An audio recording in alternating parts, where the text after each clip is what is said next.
8, the Honourable Member for Calgary Confederation. Thank you, sir. Well, thank you, Mr. Speaker. I am pleased to rise today and speak on my private member's bill, Bill C-210, here in third reading.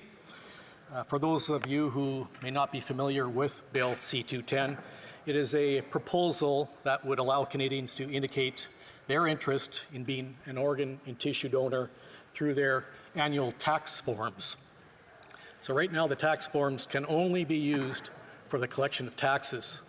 This bill would create a legal exemption just like that made to Elections Canada to allow for this important question of organ donation to be added to the tax form. This bill was unanimously supported at both second reading and at committee.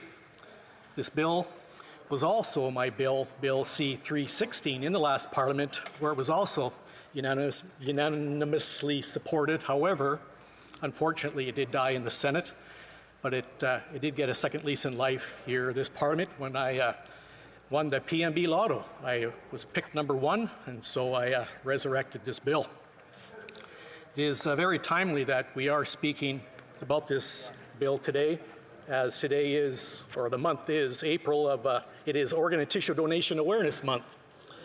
And it is also 2 weeks away from the tax filing deadline here in Canada. So this is kind of ironic that we're speaking here today on this. Mr. Speaker, if we have any hope of getting these changes to the tax form implemented in time for the next year, that is the 2021 tax year, we need to move through both this House and the Senate before the summer. If we miss that deadline, the Canada Revenue Agency, the CRA, will not be able to implement the required changes for yet another year. And we just can't let that happen. I want to convey my sincere thank you to all parties in this House for showing such strong support and offering genuine cooperation to move this proposal forward. Your unanimous and unwavering support at every stage has been heartwarming and shows we really can pull together for Canadians. I specifically want to thank all my colleagues from all the parties on the Health Committee, both currently and in the past when I served on the Health Committee, who have been vocal, determined, and dedicated supporters of this bill. I also want to thank the government for their allocation of funding in the past fall economic statement to facilitate the implementation of this legislation. Governments do not often commit funding ahead of legislation passing, especially when it's for a private member's bill from an opposition member in Parliament as well. So that funding is very much appreciated, and it signifies a shared will to see this bill passed. Madam Speaker, I want to bring up a matter that came up in committee. First of all, for this initiative to be most effective, the question on organ and tissue donation needs to be placed on the front page of the tax form. The committee members made this very clear to the CRA. In fact, they explicitly voted down the idea of suggesting that the CRA have the latitude to move it to some back page somewhere in oblivion. Parliament has spoken, and it wants this on the front page, along there with the existing Elections Canada question.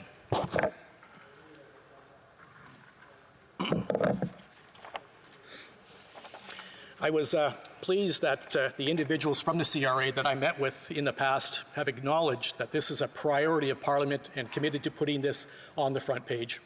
So I implore the folks at the CRA to dig deep and push forward and make sure that we get this done as soon as possible. Your work will have life-changing consequences. One other aspect I want to spend a few minutes on is something that this bill does not directly address, but it is one which is a significant problem here in Canada. And it is the reason why we have Organ and Tissue Donation Awareness Month. Research has shown that as many as 1 in 5 potential organ and tissue donors have their final wish overturned by their family at their time of death.